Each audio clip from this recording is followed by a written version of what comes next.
Je suis avec Manuela Lambert, qui est conservatrice au musée de la Romanité de Nîmes, qui est aussi le commissaire scientifique de cette magnifique exposition L'Empereur romain, un mortel parmi les dieux. Bonjour Manuela.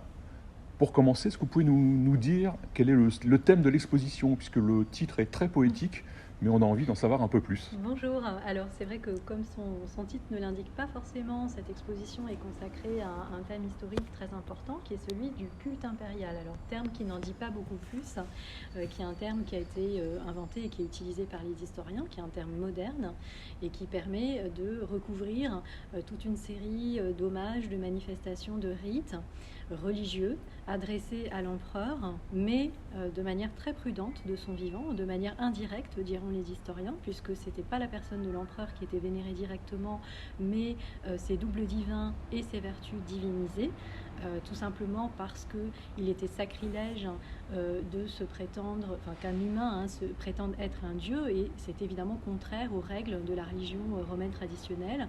Alors le deuxième cas de figure, c'est aussi les honneurs qui étaient rendus à l'empereur après sa mort, puisque après sa mort, l'empereur est divinisé officiellement par le Sénat. Donc c'est vraiment une procédure politique. Auguste, qui est le fondateur du pouvoir impérial, est le premier à inaugurer cet honneur. Alors il y a quand même eu un précédent, c'est celui de Jules César, qui était dictateur, qui a été divinisé en 42 avant Jésus-Christ, et qui était le grand-oncle et le père adoptif d'Octavien, qui lui permettra de se prévaloir du titre de fils du divinisé, de César divinisé. Voilà, cette procédure de divinisation, elle permet à l'empereur de rejoindre l'assemblée des dieux de la cité après sa mort.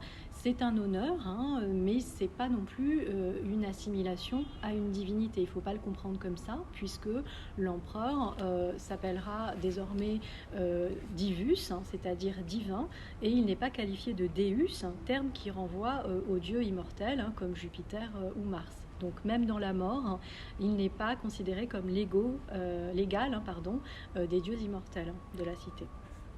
Donc on parle de l'empereur, donc on parle du premier empereur, c'est-à-dire Auguste. Oui. Jules César, comme vous l'avez dit, n'a pas été empereur. Quelle est la transformation la plus essentielle à laquelle conduit cette nouvelle nature de l'empereur ? Alors évidemment, il faut relier toutes ces manifestations qui se déroulent dans le cadre du culte public au changement de régime qui est proposé par Auguste. En fait, il devient maître de Rome à l'issue de plus de 10 ans de guerre civile qui ont été déclenchées par l'assassinat de César en 44 avant Jésus-Christ.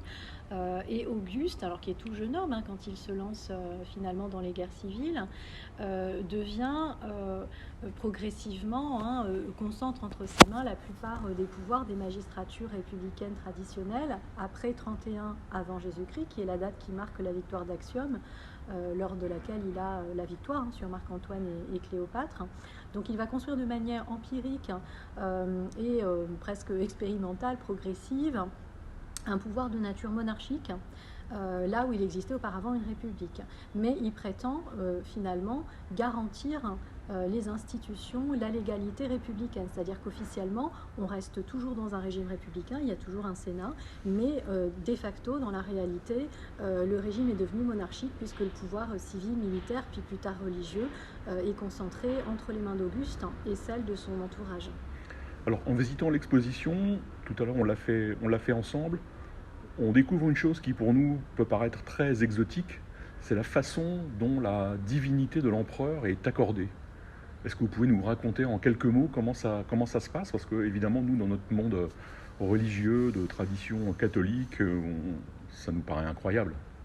Alors c'est vrai que là, vous faites sans doute allusion à la procédure de divinisation post-mortem.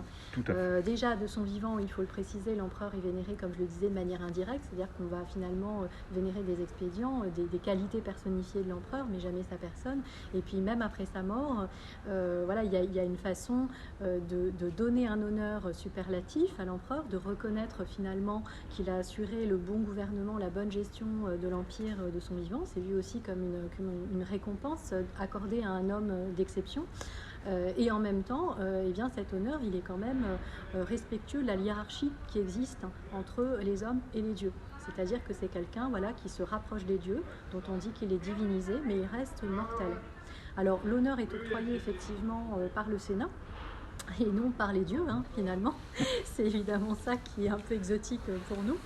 Au terme d'une procédure donc, qui s'appelle la consécration, à l'issue des funérailles, c'est vrai que sous le règne d'Auguste, lors des funérailles d'Auguste, un témoin évidemment a certifié avoir vu l'image de l'empereur s'élever lors de l'incinération depuis le bûcher. Donc évidemment c'était très commode puisque ça permettait au Sénat de dire hop, son âme est allée rejoindre les dieux, il ne reste plus qu'à valider par un décret sénatorial en accordant les honneurs célestes à Auguste et en disant qu'il est désormais divinisé. Et après, finalement, cette procédure, ça va devenir un petit peu une routine. On va organiser lors des bûchers l'envol d'un aigle qui symbolisera l'envol de l'âme de l'empereur défunt au cours de l'incinération pour aller rejoindre les dieux. Donc finalement, on falsifie un petit peu la réalité et tout ça devient vraiment un discours presque standard qui est validé ensuite de manière automatique par le Sénat. Donc c'est vraiment un acte politique. Est-ce que ça c'est valide jusqu'à la fin de l'Empire ou est-ce que ça s'arrête au bout d'un moment ? Alors on connaît donc cette procédure de consécration, elle se met en place progressivement. On a des témoignages surtout sur le 1er et le 2e siècle après Jésus-Christ. Et c'est vrai que moi, après pour cette exposition, j'ai pas du tout étudié tout ce qui se passe. Alors c'est un autre sujet, c'est vraiment passionnant. Donc à la fin de l'Empire romain et notamment sous des empereurs comme Constantin, puisque là évidemment le christianisme prend beaucoup de place et sans être vraiment une religion d'État, en tout cas on accorde la liberté de culte partout dans l'Empire. Donc le paganisme côtoie le christianisme, qui est quand même la religion de l'empereur, mais malgré tout, le culte impérial subsiste, puisque c'est à cause de sa nature qui en fait est politique, beaucoup plus politique que religieuse. Elle n'a pas de contenu religieux, étant donné que la religion romaine traditionnelle, c'est une religion finalement ritualiste, pragmatique, qui ne véhicule pas de notion de croyance, de foi et de relations individuelles, entre l'individu et la divinité. Donc c'est vraiment quelque chose qui est là pour formaliser le lien entre les hommes et les dieux au service de la communauté et de sa prospérité. Donc finalement, ce culte impérial qui est né dans ce contexte, lorsque surgit une religion comme le christianisme, qui là, au contraire, véhicule toutes ces notions de dogme, de croyance, de doctrine, finalement, il y a une forme de cohabitation aussi. Mais après, c'est des questions que je n'ai pas suffisamment étudiées pour vous répondre plus précisément là-dessus. Une question un peu qui dépasse l'exposition, c'est est-ce qu'on peut voir dans la monarchie française, dans sa nature de droit divin, le rapport que le roi de France entretient avec la divinité, avec le sacre, avec quelquefois même des présages aussi. Est-ce qu'il y a une relation entre cette nouveauté amenée par Auguste et ensuite la suite des monarques européens qui vont régner, sachant qu'on sait que le mythe de la romanité est très présente pendant toute la royauté? Alors oui, c'est vrai que moi je pense tout de suite évidemment à la figure de Louis XIV et j'ai beaucoup pensé à lui quand j'ai travaillé sur cette exposition, parce que c'est vrai qu'on peut jeter des parallèles effectivement avec l'absolutisme de droit divin, dont il est l'incarnation peut-être la plus emblématique, je dirais. Alors c'est vrai que Louis XIV s'est beaucoup mis en scène aussi avec des références antiquisantes, avec des modèles d'empereurs romains dont Auguste faisait partie. Comme Auguste, finalement, il y a aussi une forme d'identification visuelle à Apollon, mais au-delà de ça, c'est vrai que finalement, le fait de vouloir asseoir la légitimité de son pouvoir sur finalement une origine divine, en tout cas une prédestination ou finalement une élection divine, une assistance divine, on la retrouve dans beaucoup de périodes et dans beaucoup de civilisations, et c'est effectivement le cas sous l'Ancien Régime, dans les monarchies de droit divin, puisque effectivement l'empereur reçoit le roi. C'est effectivement la déformation, reçoit vraiment son pouvoir de Dieu, et le sacre, évidemment, quand il est loin, lui, il est quand même sacré. Finalement, le roi est considéré aussi, un peu comme l'empereur romain, comme un intermédiaire entre les hommes, entre ses sujets, et là, en l'occurrence, Dieu, qui est un Dieu unique. Pour finir, dans cette exposition, il y a beaucoup d'œuvres absolument extraordinaires, notamment des sculptures et des bustes qui sont vraiment presque bouleversants, parce qu'on a l'impression de voir des Romains, presque de pouvoir les toucher. Quelles œuvres, je crois qu'il y a 140 ou 149 œuvres, quelle œuvre vous plaît le plus, vous touche le plus? Alors moi, en fait, c'est un couple que je trouve magnifique. Ce sont deux portraits qu'on a retrouvés ensemble. Le portrait de l'empereur Auguste et de son épouse Livie, donc représentés en buste. Ce sont des petits bronzes inscrits qu'on a découverts au tout début du 19e siècle à Neuilly-le-Réal, dans l'Allier. Et donc, en fait, il y a deux choses qui m'intéressent. Hein. C'est que déjà, leur histoire est un petit peu particulière parce qu'ils sont si bien conservés qu'on les a pris au départ pour des faux. Hein. Ils ont conservé, par exemple, leurs yeux incrustés en poudre de verre.